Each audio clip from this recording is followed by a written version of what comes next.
Hi, I'm Cameron, and I don't just read comics, I love them. Welcome back to another episode of Cameron Reads Comics. Today, we are going to be talking about Chip Zdarsky's Peter Parker, the Spectacular Spider-Man run. I guess I need to just start off and let you guys know that I love Chip Zdarsky. So, whatever he's coming out with, I'm going to read. So, with comics and with writers and artists and collaborative teams and just I used to follow character. There's only a few characters that I like genuinely like follow now. Probably like Fantastic Four. I like Batman. I think I'm gonna be reading the ongoing Nightwing series these days. But for the most part, like I really follow creators. So if I find out someone I love is gonna be doing something, I'll pick it up just for their namesake, not even for quite the character. So I like Spider-Man, obviously, but Chip Zdarsky on Spider-Man was really the reason that I wanted to pick up this series. And I got it a couple months ago, so I knew it was just about time to crack it open. So I've been plugging away at this series for a little bit of time now. I also just want to say that I think there's an argument to be made that Chip Zdarsky is one of the best writers at either of the major two publishers. He's done some great stories, just some examples. This was off the top of my head. He's doing Daredevil right now for Marvel and absolutely crushing it. Marvel 2-in-1, he did a series with Ben Grimm, The Thing, and The Human Torch. If you want to hear how I feel about The Thing, go check out my Thing by Dan Slott and Andre DeVito video. Okay, so everyone was hyped. This is just 1 second. I just need to get this off my chest. Everyone was hyped about Batman 3 Jokers, but I think the best Jason Todd story since Under the Red Hood was Zdarsky's run on Batman Urban Legends.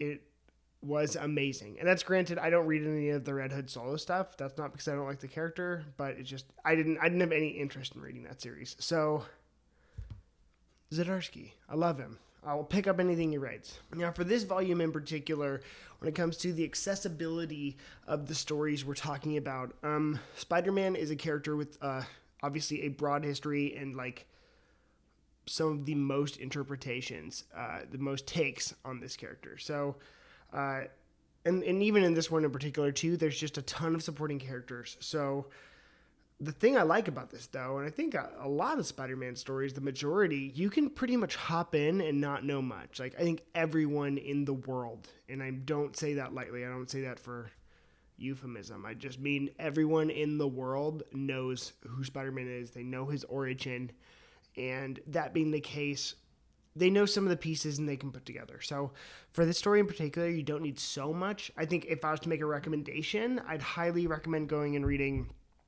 if you haven't or aren't familiar with, the early Steve Ditko, Stan Lee Spider-Man stories. I'd highly recommend reading those. And then the ongoing simultaneously with this title was the Dan Slott Amazing Spider-Man run. And so it's referring to both of those things. And there's characters that appear in both those things. So if you're not completely familiar, and frankly, like I haven't read the entire Dan Slott Spider-Man because he was on the title for 10 years. So I haven't read all of those issues, but I've read a couple and I like them. So I knew what some of the stuff was referring to in that run. Yeah, so let's go into the story.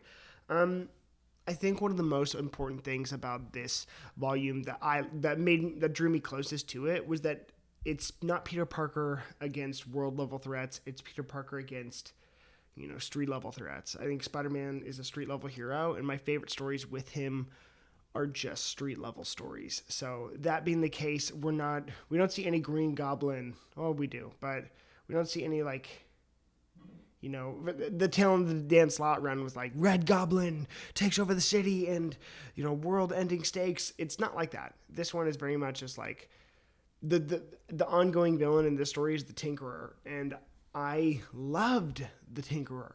I did not think that, that's a character that literally I thought was so silly when I first read comics, because when I was first getting into series, I was reading the Steve Ditko, Stan Lee Spider-Mans, and I thought the Tinkerer was, such a silly villain. I thought he was so lame, and then I don't know what it was about this story, but he made the Tinkerer work, and, he didn't do anything, silly. He didn't poke fun at him. It was just kind of like, oh, yeah, this is what it is, and this is the villain we're fighting, and it's the Tinkerer, and it just made it work. I don't know what it was, but it's the Zdarsky magic that I think he does actually a lot. So I I loved that. There's an arc where old Spider-Man meets, so like Peter Parker as we know him meets the Spider-Man of the Ditko and Romita Senior era. That being the case, it's like they do a different hash on Spider-Man No More, the infamous story, I think Spider-Man 50, where Peter Parker quits being Spider-Man, and they kind of they go into an alternate dimension where the old Parker meets the younger Peter, like the 15-year-old 60s goofy guy, and the artist does a really really really cool job making, like, comparing the modern Spider-Man costume to that era's Spider-Man costume, and like the Ditko-esque. It was really cool, even with the colors and everything. I thought it was very, very, very unique. So that story, but again, it's like, I know I said it was street level and it's not super bombastic, world shattering. That story wasn't about, like, multiverse, like Spider-Verse kind of thing. Really, it was a story about showcasing how Peter Parker has changed over time, and like what would it look like if Peter had permanently given up being Spider-Man, and reflecting on the power and responsibility in that way.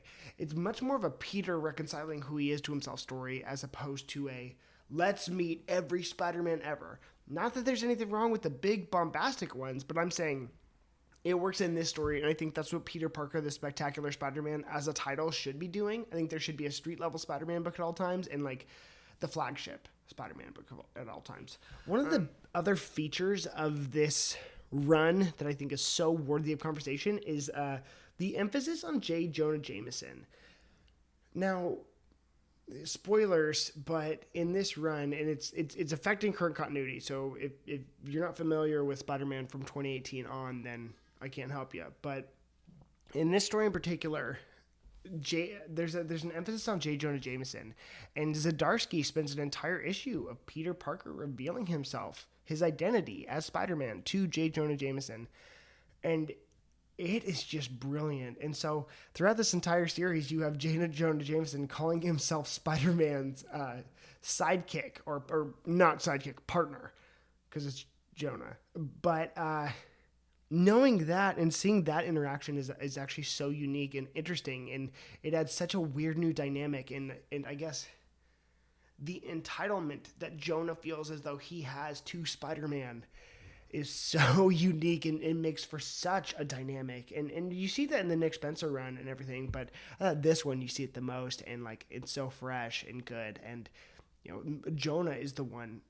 There's some character aspects about Jonah that he can be a real piece of work Spider-Man character, but I think the aspects that Zdarsky enhances about Jonah, and you realize his affinity for Peter, and there's kind of a retcon from the past as to why he brought on Peter at age 15 to be to work at the Bugle and be the photographer for Spider-Man, and it's just some hints of tender moments that are just like, whoa, like kind of knock your socks off in a really, really, really great way. So I want to applaud Dan Slott, or I want to applaud Zdarsky, because that was one of my favorite parts of this book.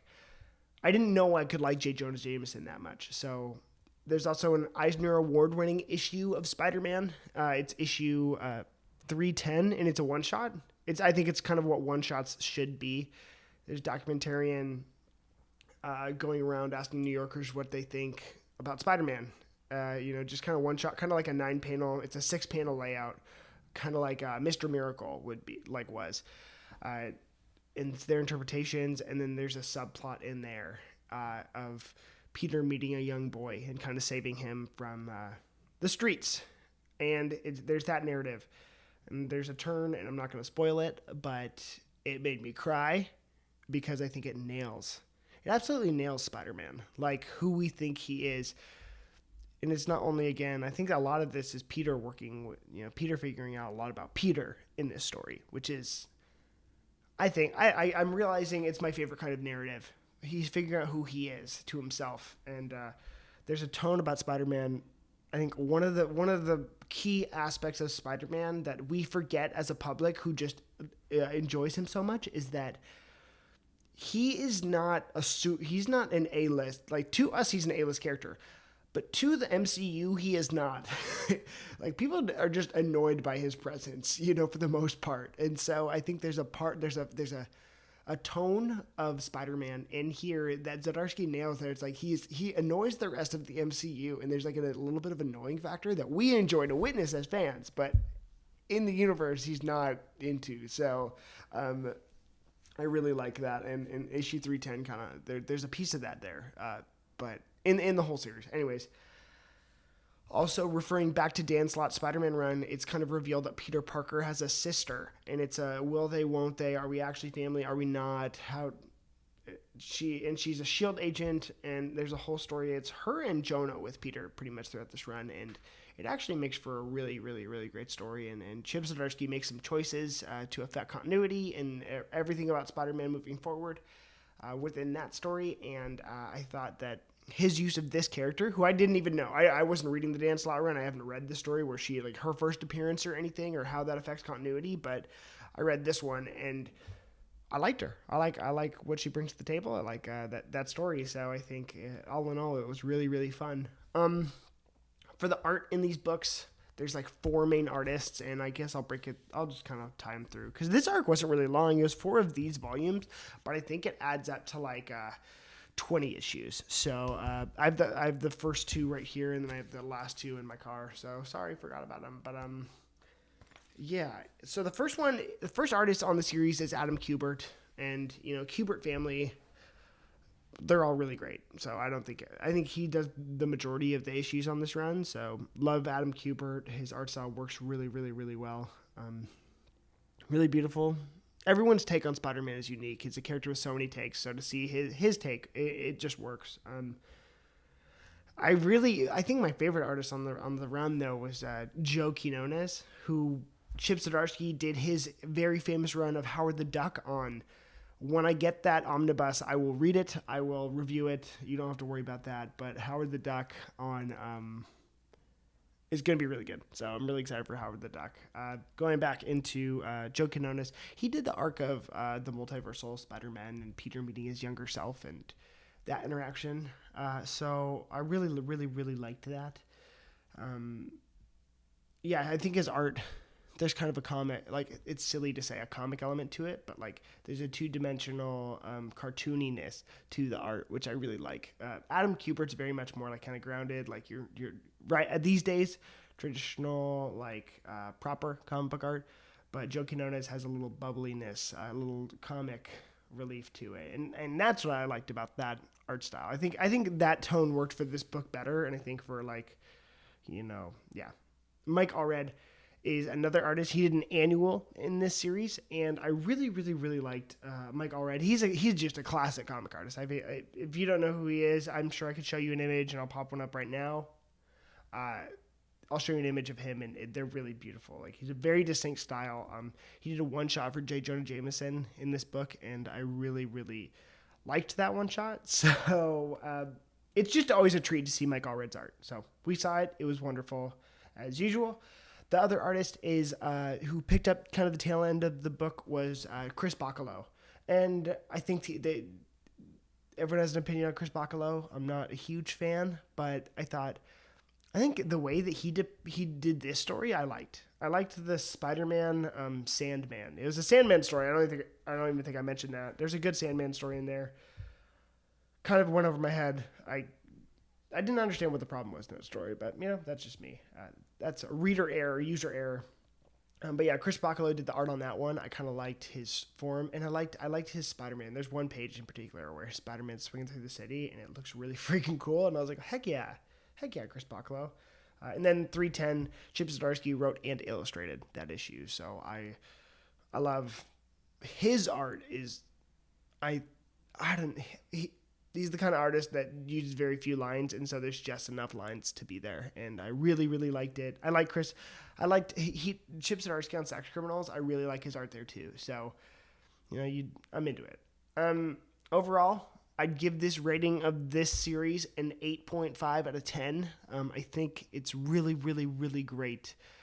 There's some stuff in continuity that I wish wouldn't have affected it, but it did, and we had to take it and go for it. I also thought that if I was reading this monthly, I think I'd be really frustrated because the Tinkerer arc takes place over like 20 issues, and it bounces around, but it always comes back, and I'm like, I'm a really big fan of 12 issue series, maxi series, 6 issue mini series, like 6 issue story arcs.